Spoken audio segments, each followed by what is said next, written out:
Hello and welcome. Today we are diving into a super interesting economic puzzle: how striking it rich with oil can, weirdly enough, sometimes lead a country right down the path to ruin.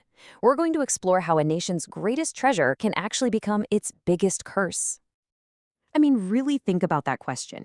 Imagine your country discovers massive oil reserves. It should be like winning the lottery, right? A straight shot to prosperity. But what if that black gold was secretly, quietly poisoning your country's future? Well, that is the exact mystery we're getting into today.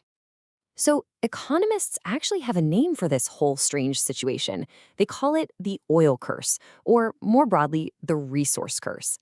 And it's this really well-documented paradox where nations that are, swimming in natural resources often end up with slower economic growth than countries that have almost none. How does that even happen? Okay, so why? Well, a lot of the research points to a few usual suspects. You've got things like corruption, a higher chance of conflict over who gets the money, and just plain weak government institutions.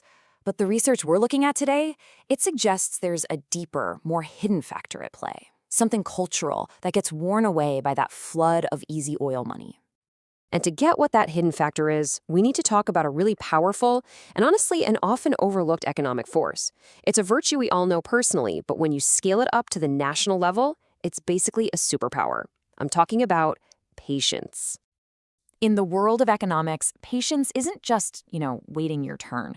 It is the engine of progress. It's what gets people to save their money instead of spending it all. It's what drives businesses to invest in new tech and governments to build roads and schools for the future. It really is the choice to plant a tiny seed today for a giant tree that's going to provide shade for generations to come. And the impact this one trait has is just staggering. According to the research we're exploring, the differences in this single cultural trait, patience, can explain about 40% of the variation in income per person between countries. Let that sink in. 40%. That is a huge, huge finding. And you can see it right here. The data is just crystal clear. Countries with more patient populations tend to be way wealthier. It's a really powerful link. High patience cultures are building for the long term, while low patience cultures might just be struggling to see past tomorrow. All right, so we've got two big clues on our board. We have the oil curse on one hand and the incredible economic power of patience on the other. And this is where our investigation gets really good, because the research connects these two things that seem totally unrelated in a very surprising way. So what do you think would happen?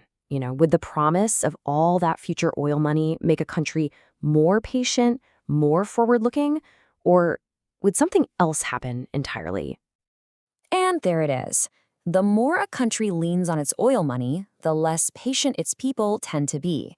So instead of helping them plan for the future, oil wealth seems to be linked to a short-term mindset. That easy money today seems to make the harder-earned rewards of tomorrow feel less valuable. But why? This leads us right to the heart of the study. Is it a direct effect? Does all that oil money just somehow magically change a culture's mindset? Or is there something else going on? An indirect effect? Is there a hidden middleman that's being changed by the oil money, which then in turn kills off patience? Okay, we have arrived at the big reveal. We've laid out the mystery, we've got our clues, and now it is time to unmask the real culprit in this whole story, that middleman that connects oil wealth to a nation's disappearing patience. And here is our smoking gun, a direct quote from the paper. The study found that oil money doesn't directly make people impatient. That connection just wasn't strong enough to be statistically significant. But the indirect effect? It was highly significant. The key here is that oil doesn't attack patients head-on. It uses an accomplice. And that accomplice is poor governance. Here's the chain of events the research uncovered. So first, a ton of oil money floods into a country. This often weakens the government, making it easier for corruption to take hold and just making it less effective overall. This weak governance creates a ton of uncertainty about the future for everybody. And when the future feels like a total question mark, why would you save? Why invest? Planning for the long term feels pointless. And so patience just disappears. This chart really drives the point home. It shows just how important that middleman, governance, really is.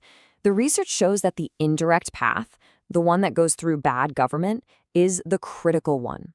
In fact, This effect is so powerful, it accounts for pretty much the entire negative link between oil and patience. The damage is almost totally channeled through the corrosion of a country's institutions. And what's really fascinating is that not all parts of governance matter equally here. The study broke it all down and found that the absolute key factors are what you might call state capacity. Things like controlling corruption, how effective the government is at actually doing its job, and the rule of law. What's interesting is that the broader democratic stuff, like voice and accountability, wasn't a major factor. So the bottom line is, it's less about the type of government and more about its basic ability to function effectively and fairly. So if the problem is weak institutions, what's the solution?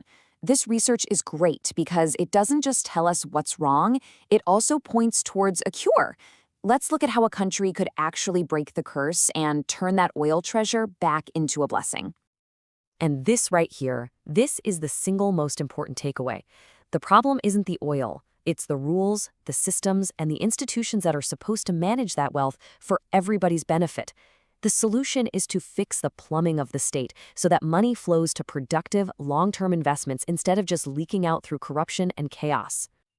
So the paper suggests 3 concrete steps. First, radical transparency. Let everybody see where the money comes from and where it goes. Second, you've got to strengthen the watchdogs, those independent agencies that can hold powerful people accountable. And third, lock in a long-term mindset by creating things like sovereign wealth funds, which invest the money in things that build future prosperity, like education and healthcare. All these steps can help create a world where patience is rewarded, not punished. So, we've seen how a flood of oil money, working through the channel of weak governance, can actually erode a nation's patience. It really makes you wonder, doesn't it? If a single trait like patience can have such a profound economic impact, what other hidden cultural values and preferences might be quietly shaping the destinies of nations all around us? Something to think about. Thanks for tuning in.